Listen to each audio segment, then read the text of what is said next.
paz de Cristo a todos. Eu louvo a Deus por essa oportunidade de poder estar aqui com vocês mais uma vez. Agradeço a Deus por me conceder tão rico privilégio, que é pregar a palavra de Deus. Para mim não tem um privilégio maior. Também quero agradecer ao pastor Jarmuth, ainda que na ausência dele.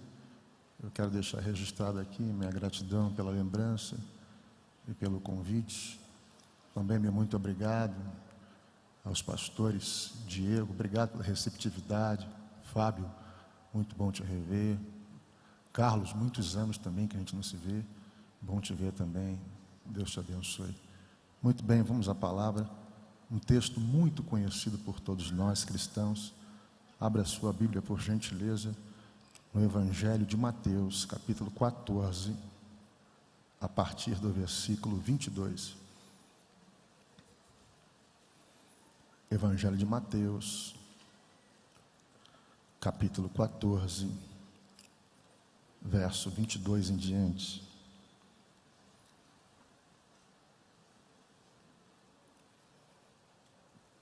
Todos acharam? Povo bom de Bíblia. E logo ordenou Jesus que os seus discípulos entrassem no barco e fossem adiante para outra banda, enquanto despedia a multidão. E despedida a multidão, subiu ao monte para orar à parte. E chegada já a tarde, estava ali só. E o barco estava já no meio do mar, açoitado pelas ondas, porque o vento era contrário. Mas, à quarta vigília da noite, dirigiu-se Jesus para eles, caminhando por cima do mar. E os discípulos, vendo caminhar sobre o mar, assustaram-se, dizendo: é um fantasma. E gritaram com medo. Jesus, porém, lhes falou logo, dizendo: tende bom ânimo, sou eu, não temais. E respondeu-lhe Pedro e disse: Senhor, se és tu, manda-me ter contigo por cima das águas. E ele disse: vem. E Pedro, descendo do barco, andou sobre as águas para ir ter com Jesus. Mas, sentindo o vento forte, teve medo. E começando a ir para o fundo, clamou, dizendo: Senhor, salva-me. E logo Jesus, estendendo a mão, segurou-o e disse-lhe: homem de pouca fé, por que duvidaste? E quando subiram para o barco, acalmou o vento. Então aproximaram-se os que estavam no barco e adoraram-no, dizendo: és verdadeiramente o Filho de Deus. E tendo passado para outra banda, chegaram à terra de Genezaré. Até aqui. Queridos, eu quero iniciar esta mensagem com uma pergunta. É possível nós sentirmos paz em meio a esse contexto social que nós estamos vivendo? É possível nós sentirmos paz em meio a esse tempo de vida que estamos vivendo? O mundo clama por paz. O mundo anseia por paz. E o que é paz? A paz é descanso em meio à tempestade. A paz é o triunfo da fé sobre a ansiedade. Essa semana eu estava conversando com um amigo, empresário e pastor na França, na cidade de Paris. E é um grande amigo. Quando eu vou para lá, fico hospedado na casa dele, prego na igreja dele. E ele me chamou no WhatsApp, muito preocupado, e disse: Alfredo, enquanto eu estou conversando com você, estou ouvindo um debate na rádio, eu estou muito preocupado.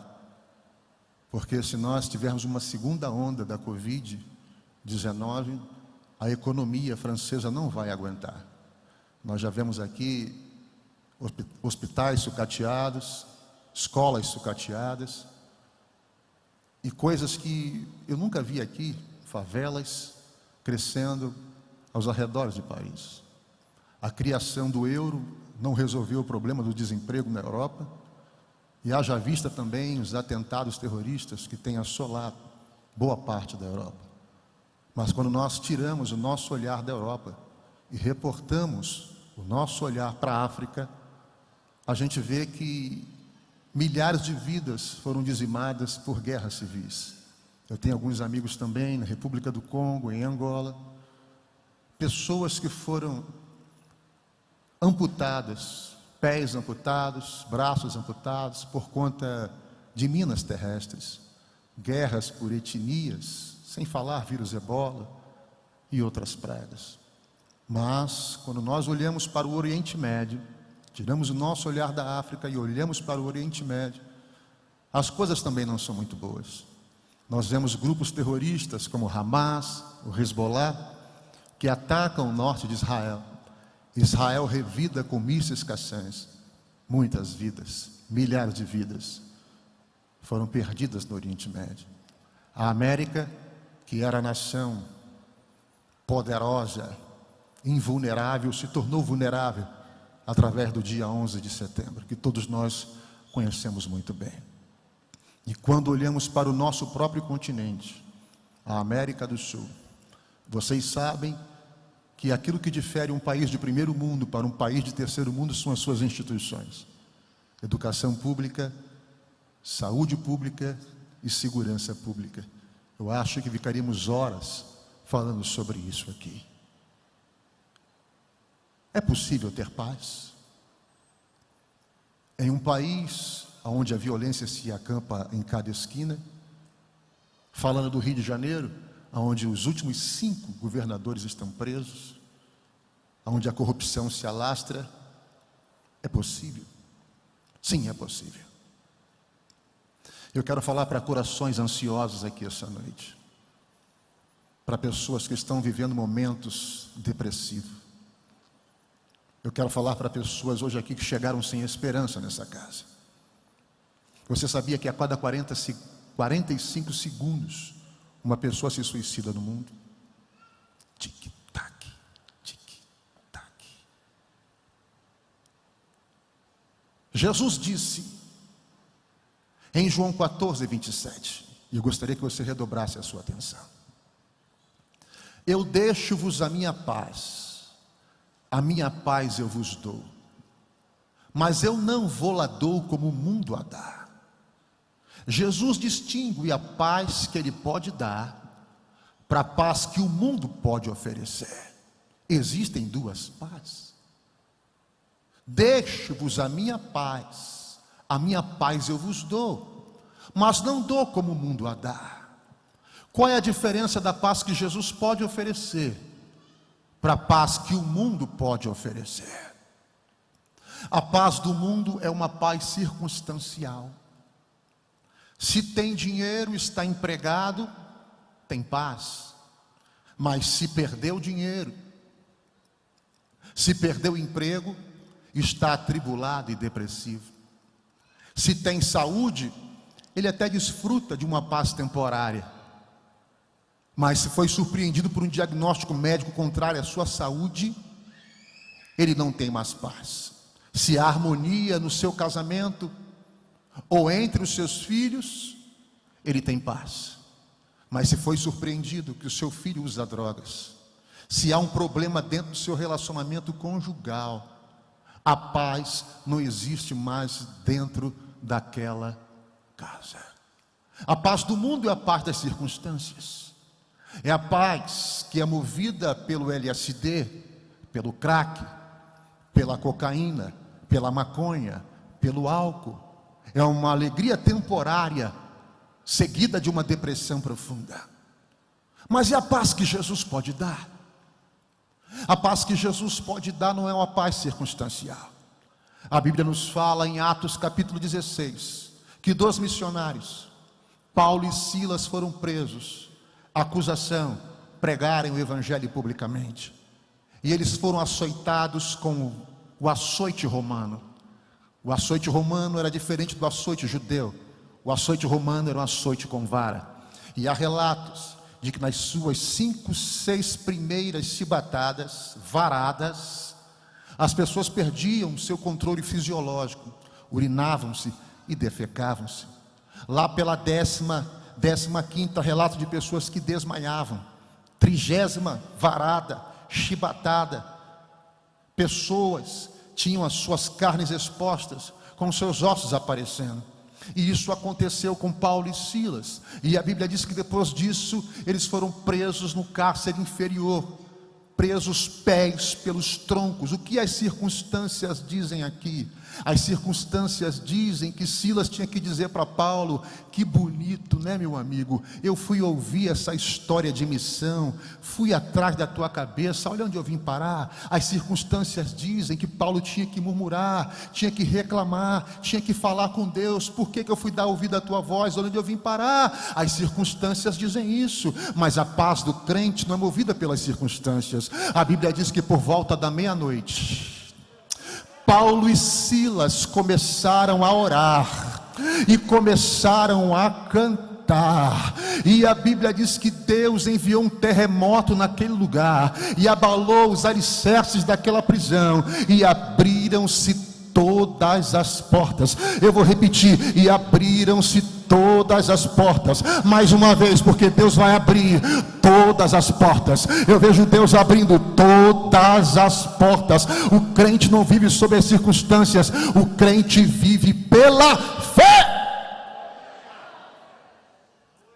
Isso é algo tão extraordinário, irmãos, tão interessante, que o apóstolo Paulo vai dizer em Filipenses 4:7: a paz que excede todo o vosso entendimento, guardará também o vosso coração. Primeira coisa, essa paz vai guardar o teu coração. Isso aí não vai te oprimir, isso aí não vai roubar o teu sono, isso aí não vai te matar, porque essa paz vai guardar o teu coração hoje, vai blindar o teu coração. Segunda coisa, Paulo diz que essa paz, ela excede todo entendimento. Por que ela excede todo entendimento? As pessoas não conseguem entender como você está vivendo esse problema, e você pegou Bíblia e veio aqui para o culto da quinta-feira da vitória. Excede o entendimento deles. Eles sabem, irmãos, o problema que você está tendo dentro de casa, sabem talvez, às vezes, o problema de saúde que você tem, mas eles não entendem quando escutam de dentro da tua casa: vim louvor de adoração a Deus, rádio ligado, louvando a Deus, telefone ligado, louvando a Deus. Eles não entendem como você sai de casa com esse sorriso estampado no rosto, dando bom dia, dona Maria, bom dia, seu João. Eles acham que você é louco, pensam que você é louca, porque eles não podem compreender que paz é essa.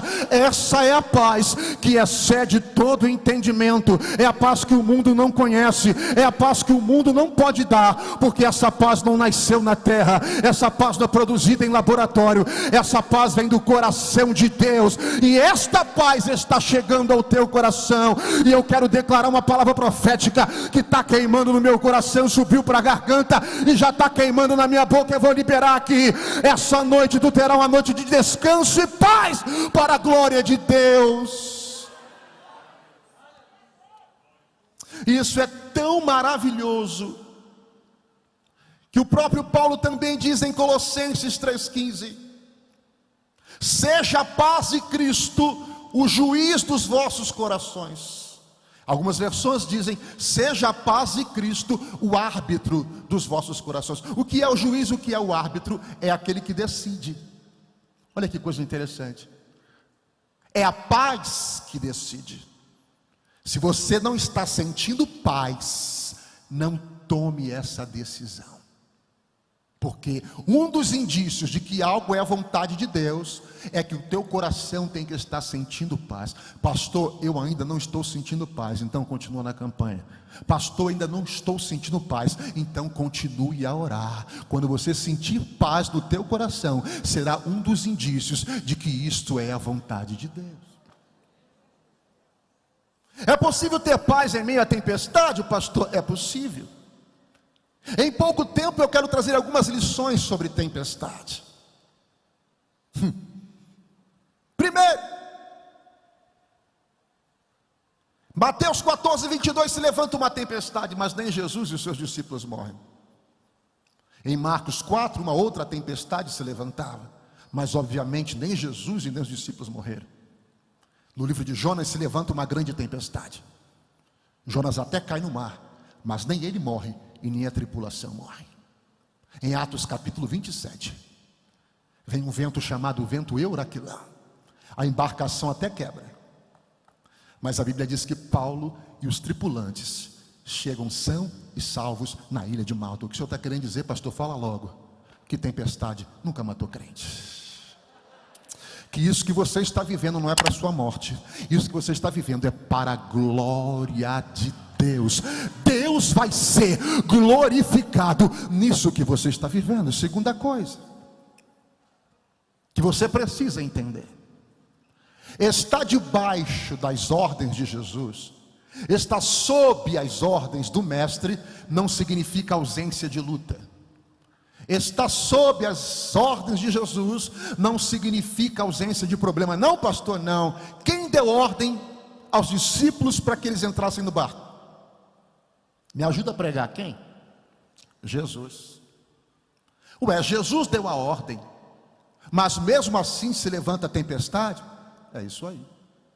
Primeira coisa que você precisa entender: estar sob as ordens de Jesus não significa ausência de problema. Como eu falo com a garotada lá no Rio: você está pensando que a vida é um morango? Você pensa que a vida é um mar de rosas? Não. Jesus disse: vosso Pai Celestial faz nascer o sol sobre os bons e os maus, e faz descer a chuva sobre os fiéis e sobre os infiéis.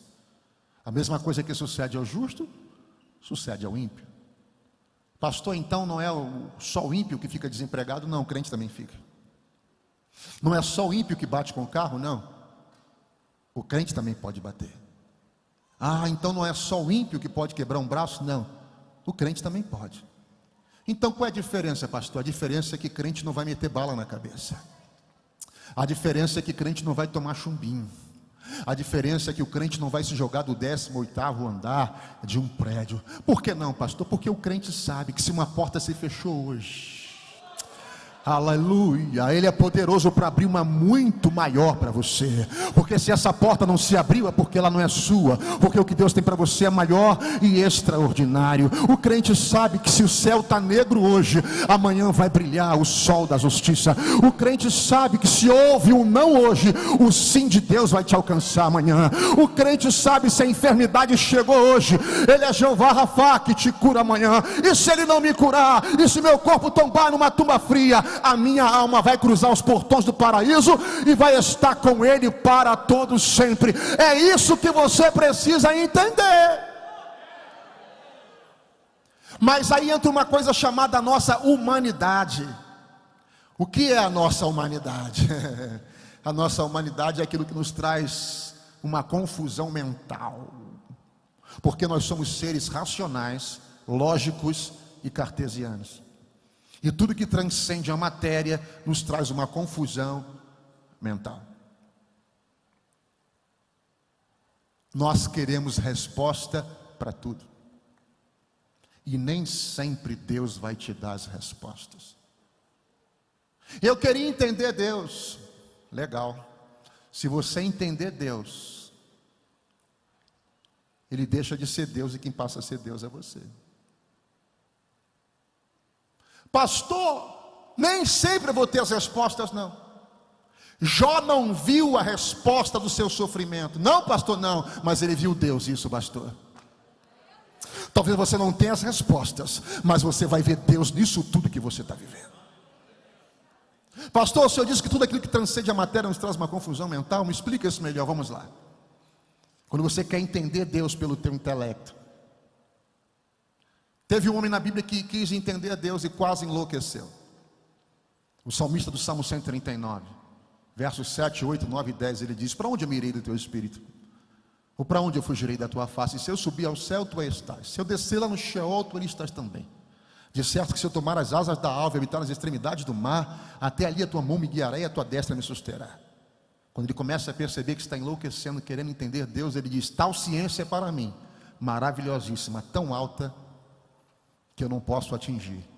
Melhor deixar isso para lá. Você quer ver a nossa humanidade? Tudo aquilo que transcende a matéria nos traz uma confusão. Uma coisa que eu, pastor Alfredo, como ser humano, não consigo entender, e não adianta que nem você vai botar isso na minha cabeça. Eternidade. Uma coisa que não tem início e não tem fim. Já parou para pensar? Tudo tem que ter um início e tudo tem que ter um fim. Eternidade não está na minha cabeça, Jesus. Aí Jesus me levou para o Salmo 90.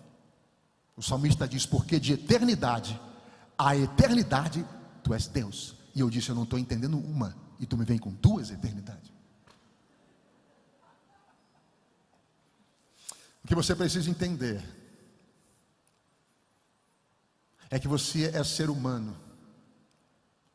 Você trabalha na concepção de passado, presente e futuro. Deus habita na eternidade. E nós não entendemos isso. Quando ele diz para Moisés: Moisés, diga ao meu povo que eu vou liberar eles. Eles vão sair do Egito. Vá a Faraó e diga para que ele libere meu povo. Em nome de quem? Que nome, Moisés? Quem tem nome é coisa. Quem tem nome é cadeira, é pessoa. Eu sou, está te enviando. Abraão, sai da tua terra. Para onde? Que para onde, Abraão? Vai que no meio do caminho eu falo contigo. Não queira entender Deus. Então como é que eu faço? Usa o instrumento chamado fé. Eu não estou entendendo, Senhor, mas pela fé eu aceito a tua vontade. Eu não estou conseguindo conceber o porquê isso aconteceu comigo, o porquê isso aconteceu com minha mulher, o porquê isso aconteceu com meu filho, porquê isso agora no meu casamento. Eu não consigo dimensionar o porquê, mas pela fé eu confio em ti, pela fé eu vou continuar, pela fé eu não vou voltar, eu não vou retroceder. Sabe qual é o nosso problema? A gente tem ideia de que fé é facilidade. Não! A fé não torna as coisas mais fáceis, a fé torna as coisas possíveis. E eu creio num Deus poderoso que vai te tirar do meio dessa tempestade com mão forte e vai te colocar sobre a rocha. E mais uma vez eu repito, o nome dele vai ser glorificado nisso que você está vivendo. E vai chegar um dia que você vai olhar para trás e vai rir disso tudo. Eu creio. Quem crê comigo, joga a mão para o alto e adora esse Deus.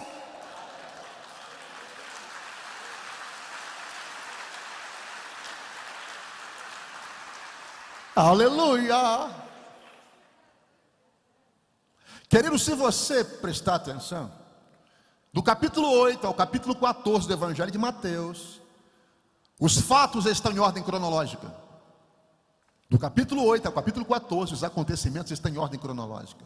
Jesus cura o servo do centurião, Jesus cura a sogra de Pedro, Jesus purifica um leproso, Jesus cura o paralítico de Cafarnaum, Jesus liberta o endemoniado de Gadara. Os fatos estão em ordem cronológica.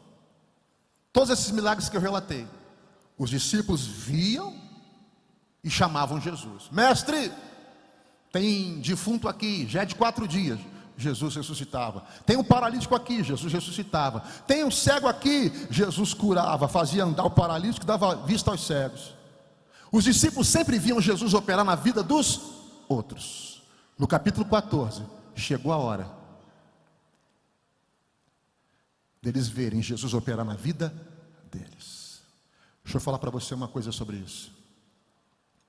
O testemunho que foi relatado aqui dos irmãos, o testemunho do meu irmão é muito bom, vai alegrar o meu coração. O testemunho do meu irmão vai edificar minha fé, mas só as minhas próprias experiências é que vão me marcar. Deus permitiu isso aí que está acontecendo na tua vida, porque chegou a hora de você viver as suas próprias experiências. Você não vai viver de testemunho dos outros, daquilo que falaram, daquilo que disseram. Você vai ter testemunho para contar aqui na quinta-feira da vitória, e será coisas sobrenaturais. Um tempo de milagre, um tempo de cura, um tempo de portas abertas, e um tempo em que essa tempestade vai passar.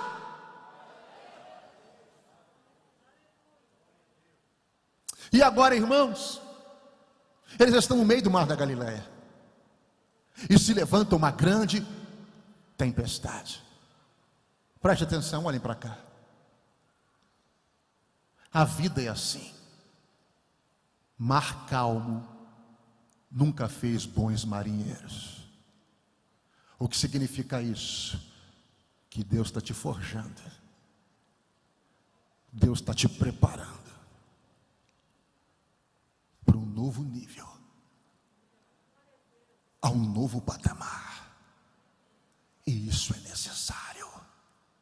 Vocês lembram de José? O queridinho de Jacó, o filho amado do pai, tinha uma túnica de várias cores, bonita demais, sabia ler, escrever, era o caçula, mas supervisionava os irmãos. É como se Deus dissesse: José, eu tenho uma coisa extraordinária para a tua vida, mas eu não uso a meninos, eu uso a homens. Eu vou te tirar debaixo da barra de sua mãe, eu vou te tirar da proteção do papai Jacó, e eu vou te levar para uma terra longínqua, e você vai aprender, José, com o sofrimento, você vai aprender, e tu vai passar num processo, porque para onde eu quero te levar, é necessário. Pastor, que história é essa de processo? É o que você está passando. Mas deixa eu falar uma coisa para você, faça assim com a sua mão: o propósito sempre será maior do que o processo. O propósito sempre será maior do que o processo. E o propósito de Deus para a tua vida é maior do que a tua dor, é maior do que o teu sofrimento, é maior do que os teus problemas e é maior do que os teus pecados. E agora Jesus vem andando sobre as águas. Irmãos, começou o medo, o desespero, porque a tempestade às vezes ela se levanta do nada. Você já percebeu isso? Mar tranquilo. Irmãos, eu naveguei naquele mar da Galileia. É quase que é impossível você imaginar uma tempestade naquele lugar. Parece uma piscina. A vida é assim, às vezes do nada, não é verdade? Se levanta uma grande tempestade, que o problema não manda recado, às vezes é assim. E aí entrou algo chamado medo. Todos ficaram com medo, desesperados. E aí Jesus vem andando sobre as águas. Tenta imaginar a cena, todo mundo desesperado, achando que ia morrer, e Jesus vem andando sobre as águas. Quem tem problema é eu e você. Jesus não tem problema.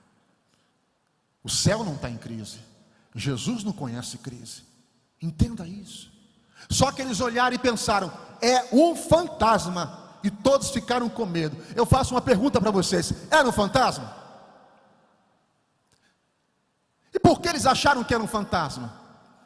Porque o medo faz você ver coisas que não existem. Você está vendo chifre em cabeça de cavalo. Esses medos que você está sentindo, eu venho com um profeta de Deus para a sua vida liberar essa palavra. Não vão acontecer. Vou repetir: não vai acontecer. Nominará canto, rebalaxé, minarablaxubina cantiofácia. Não vão acontecer. Tira esse medo do teu coração. Não vai acontecer. Pastor, mas eu estou sentindo medo. Eu sei. Coragem não é ausência de medo. Coragem é enfrentamento ao medo. Eu estou com medo. Você acha que eu não tenho medo? Eu tenho medo. Eu estou com medo, mas eu vou com medo mesmo. Eu vou para cima com medo. Eu sei que Deus vai me dar vitória com medo. Mas às vezes, irmãos, eu me refiro ao medo sem base racional. O medo sem base racional é neurose. E o medo tem um outro fator preponderante. O medo é um agente inibidor de capacidade. O medo te trava, o medo te inibe. Quantas coisas você deixou de conquistar por causa do medo? Não é verdade? Medo de não dar certo, medo de não concluir, medo. Aqui não acontece isso, no Rio de Janeiro. A coisa mais fácil do mundo é você pegar uma chave de carro e colocar numa ignição, não é isso? Você faz isso de olho fechado, sem olhar, você coloca. Aqui não, lá no Rio de Janeiro. Se o camarada botar a pistola na tua cabeça, liga o carro, você não vai achar aquele buraquinho de jeito nenhum, porque o medo te trava, o medo te inibe. Eu venho como profeta de Deus liberar essa palavra sobre a sua vida. Os teus medos não vão acontecer. Descer um comando aqui, e eu vou liberar essa palavra sobre a sua vida. Essa morte está sendo cancelada, essa maldição está sendo anulada. O espírito de loucura não vai tomar conta de ninguém da tua casa. Todo espírito que queira trazer suicídio não chegará nos teus portões. Está cancelado em nome de Jesus. Recebe essa palavra.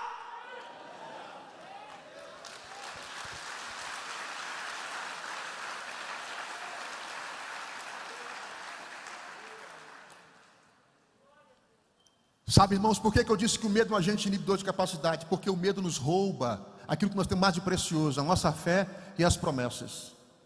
Preste atenção, redobre a sua atenção, por favor, já vou concluir.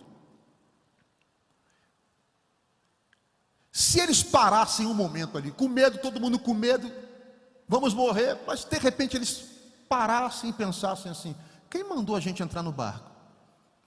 Ué, foi Jesus, João. Ó Tiago, então a gente está debaixo de palavra. Ele falou que ia se encontrar com a gente aonde? Do outro lado. Então a gente está debaixo de promessa. Então a gente pode descansar em meio à tempestade. Faça assim com a sua mão para receber. Você vai descansar em meio a essa tempestade, porque você está debaixo de palavra. Você está debaixo de palavra. Você está debaixo de palavra. E você está debaixo de promessa. Descansa. Sinta a luminal assêmia. Sinta a paz do Espírito Santo. Sinta o bálsamo do Espírito. Sinta a paz de Deus na tua alma. E isso que está chegando ao teu coração está chegando na tua casa agora também. Então saia daqui hoje.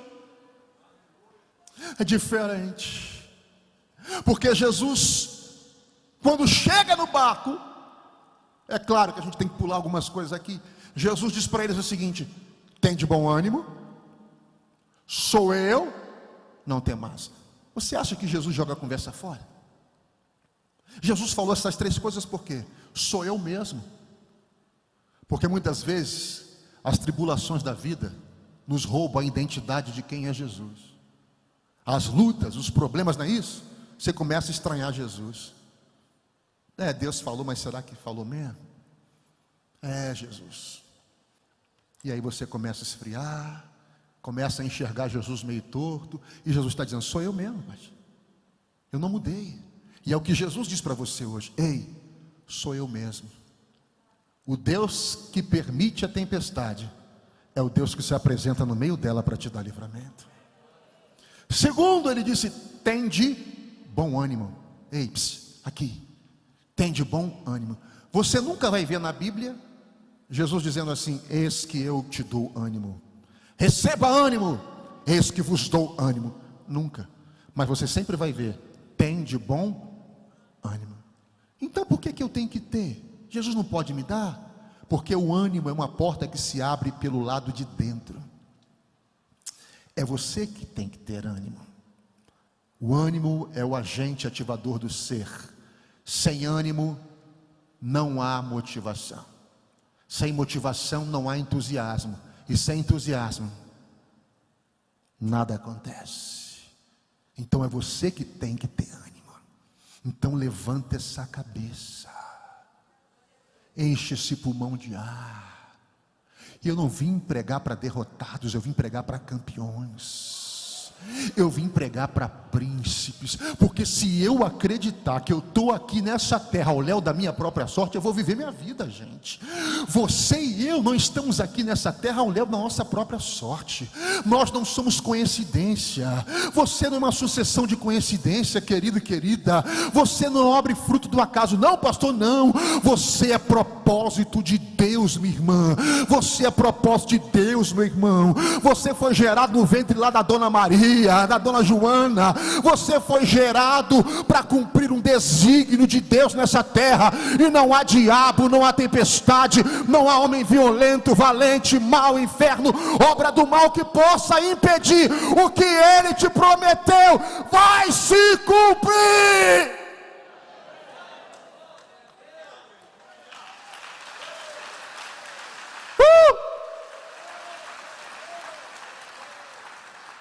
Glória a Deus. Aleluia. Aleluia. Aí a Bíblia diz que Jesus vem na quarta vigília da noite. Mais 5 minutinhos. Eu parei, me debrucei sobre esse texto, e eu queria concluir passando 2 coisas para você. Primeiro, eu me debrucei sobre o texto, pesquisei, e Em uma das enciclopédias teológicas que eu estava pesquisando, Dr. Champlin, comentário versículo por versículo do Novo Testamento, Dr. Champlin é PhD em teologia, ele disse uma coisa, irmãos, que minha mente clareou. Ele disse que os discípulos navegavam na costa do Mar da Galileia, pela costa do Mar da Galileia. Se o vento fosse a favor, iria jogar aquela pequena embarcação contra os rochedos. Se o vento fosse a favor, aquele pequenino barco iria se chocar contra os pedregais. Mas o vento era?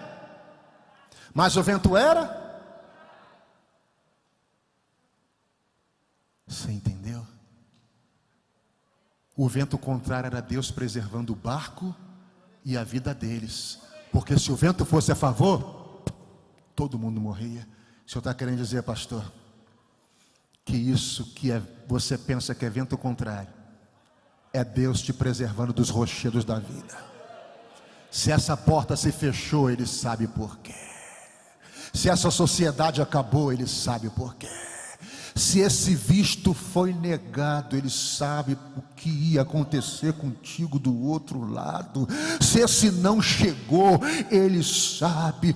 Gente, eu já falei aqui, nós temos concepção de passado, presente e futuro. Deus habita na eternidade. Ele sabe, Ele está lá no amanhã. Pastor, em janeiro de 2021, Ele está lá também. Deus está no teu amanhã.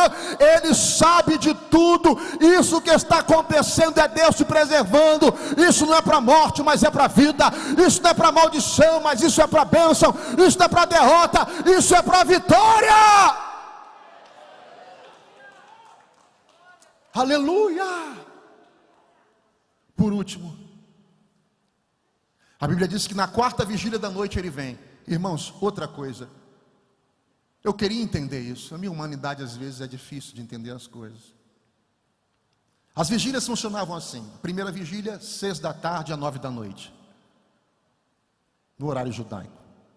A segunda vigília, 9 da noite à meia-noite. A terceira vigília, meia-noite às 3 da manhã. E a quarta vigília, pastor, um horário que compreendia 3 da madrugada e 6 da manhã. E eu faço uma pergunta: Jesus não poderia ter chegado na primeira vigília? O sofrimento não teria sido menor? O choro, o desespero? Tá bom, vai. Jesus poderia ter chegado naquele barco ali na segunda vigília. Mas por que Ele chegou na última, gente? Por que Jesus faz isso? Ele chegou na última vigília, todo mundo molhado, desesperado, sim. Não tem nem como mandar um e-mail para minha mulher, um zap e me despedir. E eu querendo entender. Porque você faz pergunta para o texto, né? E o texto te responde. Deus fez entender que a quarta vigília é o momento que a vaidade já se foi. Não tem mais vaidade. A quarta vigília, orgulho, não tem mais.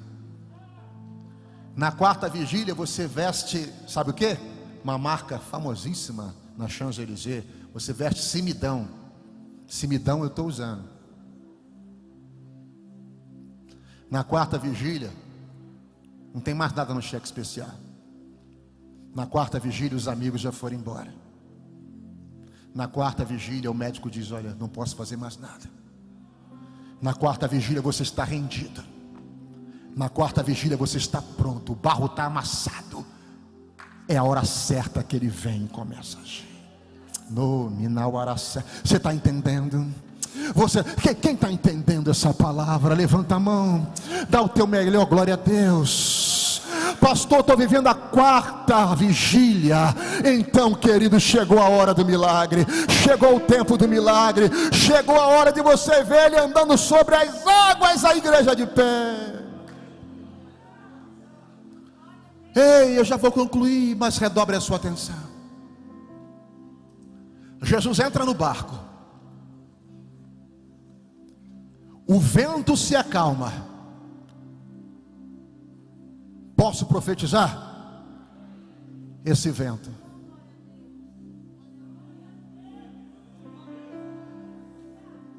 eu estou aqui como profeta, entenda isso, liberando uma palavra sobre a sua vida.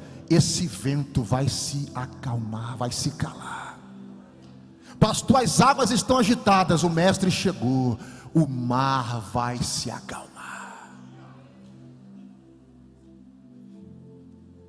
Ele entra no barco e há uma grande bonança.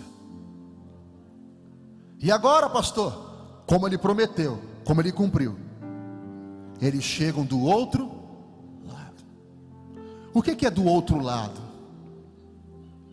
É um propósito concluído, finalizado, um projeto que aconteceu, algo em sua totalidade que se cumpriu. Nada vai ficar pela metade. Recebe aí, irmão, pelo amor de Deus, em nome de Jesus, recebe aí. Nada vai ficar pela metade. Você vai chegar do outro lado. E quando eles chegam do outro lado, a Bíblia diz que há uma multidão que cerca Jesus, e Jesus cura a todos. Presta atenção. Quando essa tempestade passar e o propósito se concluir, chegará um tempo de milagres sobre a sua vida. Eu falei de milagres. Eu quero orar por você, para que a paz de Cristo inunde o teu coração, e você entenda que tem hora, minuto e segundo para essa tempestade se acalmar. Mas antes disso, eu quero orar por você, amigo e amiga, e eu vou sintetizar bem essa história para você. O barco é a sua vida. O barco é você. O mar é a vida com seus problemas. E se ele não entrar no teu barco, você fatalmente vai naufragar.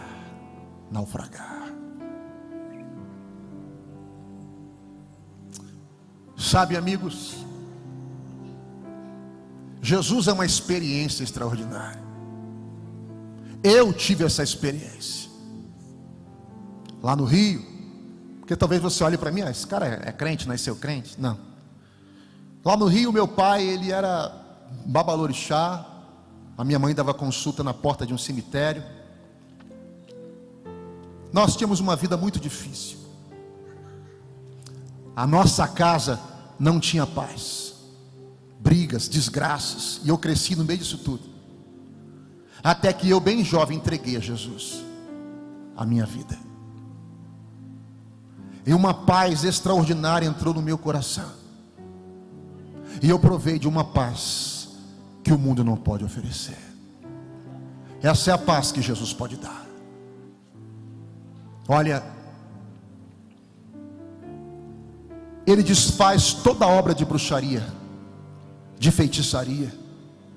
1 João capítulo 3, versículo 8, está escrito: para isto o Filho de Deus se manifestou ao mundo, para desfazer as obras do diabo. Atos capítulo 10, versículo 38 diz que Deus ungiu a Jesus de Nazaré com poder e virtude, o qual andou fazendo bem e curando a todos os oprimidos do diabo, porque Deus era com ele. Por que o senhor está falando isso? Talvez você foi ameaçado na sua religião. Se eu sair daí, eu vou virar mendigo. Se eu sair daí, eu vou morrer. Se eu sair daí, haverá desgraça. Eu estou aqui e virei um pregador da palavra de Deus. Jesus disse em João capítulo 14, versículo 6: eu sou o caminho, a verdade e a vida. Eu achava que todo caminho levava a Deus, até que eu li que Jesus disse: eu sou o caminho, a verdade e a vida. Ele é o caminho que te leva a Deus. Ele é a verdade que te liberta. Ele é a vida que você tanto precisa. Pastor não pode salvar, homem não pode salvar, a religião não pode salvar. Você pode entregar a sua vida a Jesus e ir para qualquer outra igreja. Pastor, você não precisa ficar aqui. Nós não estamos pregando religião, pregando o nome de igreja. Nós estamos pregando o reino dos céus. Porque você tem uma alma que é eterna. E se essa alma partir para a eternidade sem Jesus, segundo a palavra de Deus, você estará separado de Deus no inferno para todo sempre.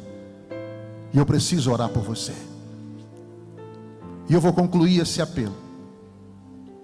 Todo homem vem ao mundo com 3 vazios: vazio de pai, vazio de mãe e vazio de Deus. O vazio de pai pode ser preenchido por um tio, por um irmão mais velho, por um padrasto. O vazio de mãe pode ser preenchido por uma avó, por uma tia, até por uma vizinha. Mas e o vazio de Deus, amigo, no teu coração? Quem é que pode preencher? Porque o vazio no coração do homem é um vazio do tamanho de Deus, e só Deus pode preencher. Dinheiro não preenche, sexo não preenche, drogas não preenche. Muito pelo contrário, depois vem a depressão e a angústia. Se hoje você quer ter um encontro com Ele, não com religião, Jesus é uma experiência espiritual. Quando você entrega a sua vida a Ele, Ele entra no teu coração. De todas as faculdades humanas que Deus deu ao homem, talvez a maior de todas seja o livre-arbítrio. Em algum momento na eternidade, Deus decidiu que hoje seria o dia da tua oportunidade. Mas é você que decide. Deus não vai interferir nisso. E se hoje você quer ter um encontro com Ele, por um minuto, nós esperamos você. Talvez aí onde você está, você já se decidiu. Mas eu quero oficializar isso com uma oração. Você quer entregar a sua vida a Cristo? Peça licença onde você está.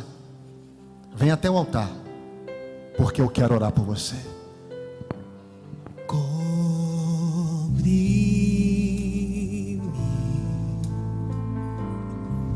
com tu. Não tenha medo, não tenha vergonha.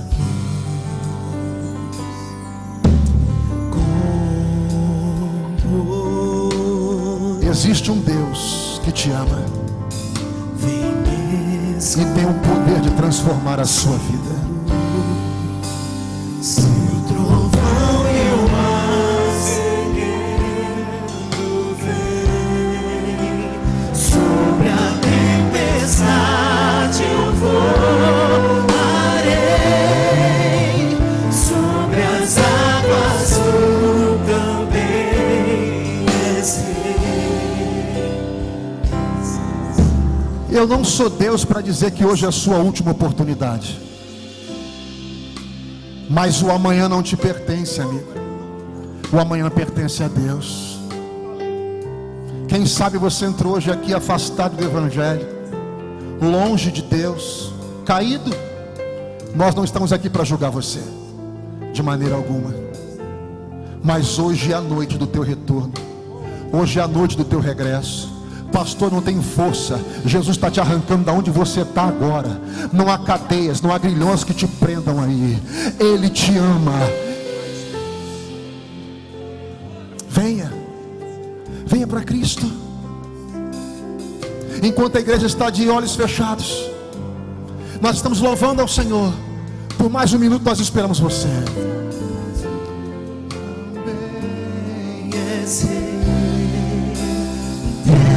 Descansarei, pois sei que és Deus.